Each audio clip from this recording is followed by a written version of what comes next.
अस्सलाम वालेकुम। नमस्कार। Please have a seat. शुक्रिया। मिले जी बरे सगीर की सबसे ताकतवर खातून।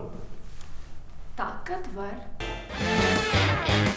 खबर आई है कि इलेक्शन कमीशन ने जो अगले इलेक्शंस के लिए सिफारिशात तैयार कर ली हैं, उनमें से एक ये भी है कि अब कोई शौकिया इलेक्शन नहीं लड़ेगा। जी अली जान। जी बल्किस, बड़ी मायूस कुन खबर है।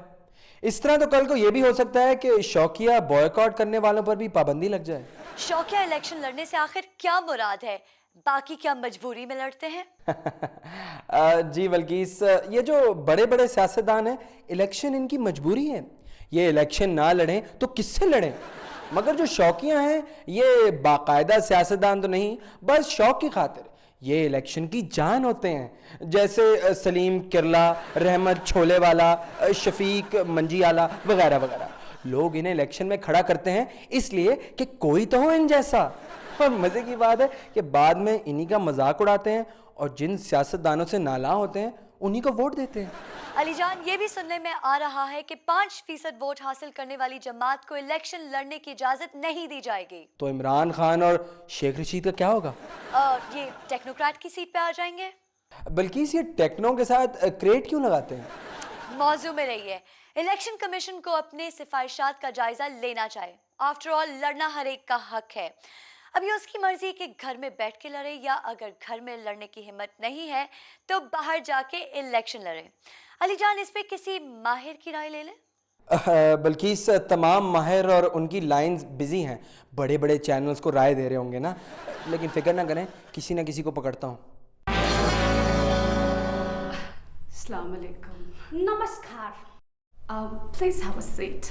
शुक्रिया। मिले जी बरे सगीर की सबसे ताकतवर खातून। ताकतवर? वो कैसे? वैसे तो जी दुनिया की हर बीवी सबसे ताकतवर खातून होती है अपने मियाँ के लिए, मगर इस सहूलत के बगैर ही इनके पास काफ़ी अथॉरिटी है। कैसा जा रहा है आपका स्टे? आपकी हिम्मत है? या I am enjoying a lot in Pakistan. I don't believe यहाँ सिर्फ वही इंजॉय कर सकता है जो इसे पंजाबी का लफ्ज समझता है। इंज वाह ओए। आप क्या समझती हैं कि मुसलमानों ने ये मुल्क क्यों बनाया? वैसे आई एम सरप्राइज्ड कि हिंदुस्तान में पाकिस्तान से ज़्यादा मुसलमान हैं। Good question. बस जी गुड क्वेश्चन ही कहना था, जवाब भी तो दें।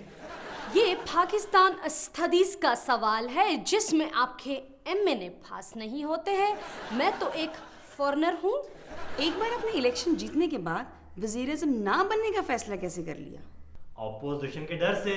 जाहिर है उन्होंने माफ नहीं करना था, कहना था कि लो जी फिर हम पर गोरों ने हुकूमत शुरू कर दी है। ये इटालियन है। अब अंग्रेजी इन्होंने कैम्ब्रिज से पढ़ी थी। हाँ जी, वहीं तो पहली नजर का प्यार हुआ था आनजानी राजीव गांधी से, है ना? अच्छा ये बताइए कि एक मुख्तलिफ मुल्क की तहजीब अपनाना कैसा लगा? आज ये तो आप गनवा भुट्टो से पूछें। वो तो जी माशाल्लाह इतनी पाकिस्तानी हो गई हैं कि अब जमीनों पर कब्जे करती फिर रही हैं। सदर पाकिस्तान इन दिनों पाकिस्तान के दौरे पर आए हुए हैं। जी अली जान। जी, बड़े कामयाब दौरे के बाद पाकिस्तान का दौरा। तो ये भी कामयाब रहेगा? मुश्किल लगता है। बैरून मुल्क दौरों में वो $2 अरब हासिल करने में कामयाब हो गए, वादों के अलावा।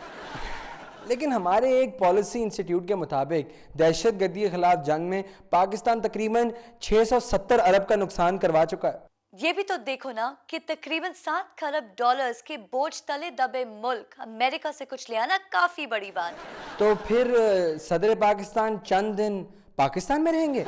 अगर दुबई नहीं चले गए तो? आप क्या समझते हैं कि इंडिया में वाकई डेमोक्रेसी है? लो जी, इंदिरा गांधी के वालिद से राहुल गांधी तक पोते पड़पोते इक़्तिदार पर काबिज चले आ रहे हैं। ये तो जी बादशाहत हुई। डिक्टेटरशिप की वर्स्ट किस्म शाही जमहूरियत हुई। मैं तो एक फॉरेनर होकर कांग्रेस चला रही हूँ। लो, हमारे यहाँ शौकत अजीज, मोइन कुरैशी सब कौन थे? फॉरेनर ही थे ना। मगर यहाँ जागीरदारी सिस्टम की वजह से जमहूरियत नाकाम है। आहा, जागीरदारी में भी अब सिर्फ दारी रह गई है, उसके पीछे भी जर लग गया। तुमने क्या बहस छेड़ दिया हुसन?